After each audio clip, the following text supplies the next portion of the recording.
Una vera e propria tempesta si sta formando dietro le quinte del Napoli. E il nome al centro di questo trambusto è niente meno che Victor Osimhen. Siamo tornati con un altro aggiornamento urgente ed elettrizzante sul mercato del Napoli, che non si ferma nemmeno per un secondo. Come sempre, vi portiamo le informazioni più calde, direttamente dal dietro le quinte del calcio europeo. Quindi, lasciate il vostro like, iscrivetevi al canale, attivate il campanellino, perché questa notizia vi renderà entusiasti, tifosi del Napoli. C'è un giovane talento spagnolo nel mirino e una situazione folle che coinvolge il Bologna. Il Napoli è sempre più concentrato sul mercato spagnolo, alla ricerca di gioielli che possano essere scommesse sicure sia per il presente che per il futuro. E nelle ultime ore, 2 operazioni hanno cominciato a prendere forma. La prima riguarda Juan Luis Sanchez, terzino del Siviglia, per il quale il club napoletano ha già presentato un'offerta ufficiale di 15 milioni di euro. La trattativa sta procedendo e i prossimi giorni dovrebbero essere decisivi. Ma non finisce qui. Il nome che più incuriosisce e suscita entusiasmo al Napoli in questo momento è quello di Jesús Rodríguez, giovane ala di soli 19 anni, che si sta distinguendo nel Real Betis. Secondo quanto riportato da Sky Sport, il direttore sportivo Giovanni Manna si è recato personalmente a Siviglia nei giorni scorsi per accelerare le trattative.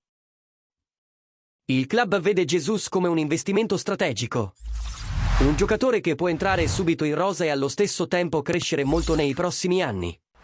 Jesús Rodríguez, nonostante la giovane età, è già stato utilizzato spesso dall'allenatore Manuel Pellegrini sia in Liga che in Conference League, dove ha già lasciato il segno con gol e buone prestazioni. Il suo sviluppo ha attirato l'attenzione non solo del Napoli, ma anche del Como, che lo sta tenendo d'occhio. Anche se lo stipendio di Abdez Alzuli, altro obiettivo del Como, pesa molto di più.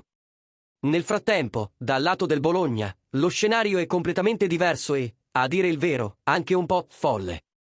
Il club italiano ha chiarito che non libererà Dandoy a meno che non arrivi un'offerta considerata fuori dalla realtà, qualcosa di completamente al di sopra dei valori di mercato.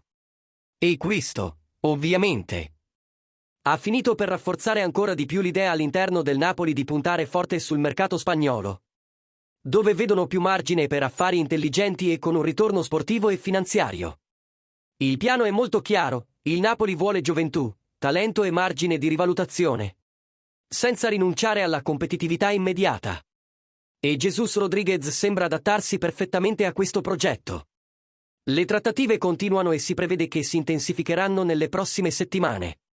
E ora, tifoso napoletano, la domanda è per te: approvi l'arrivo di Jesús Rodríguez?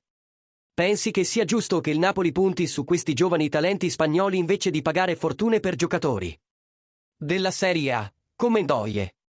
Commenta qui sotto, dici da quale città stai guardando questo video e, naturalmente, se ti è piaciuta questa informazione bollente, lascia un super grazie qui sul canale, perché questo rafforza molto il nostro lavoro e ci aiuta a continuare a portarti le notizie più aggiornate, direttamente dal dietro le quinte del calcio europeo.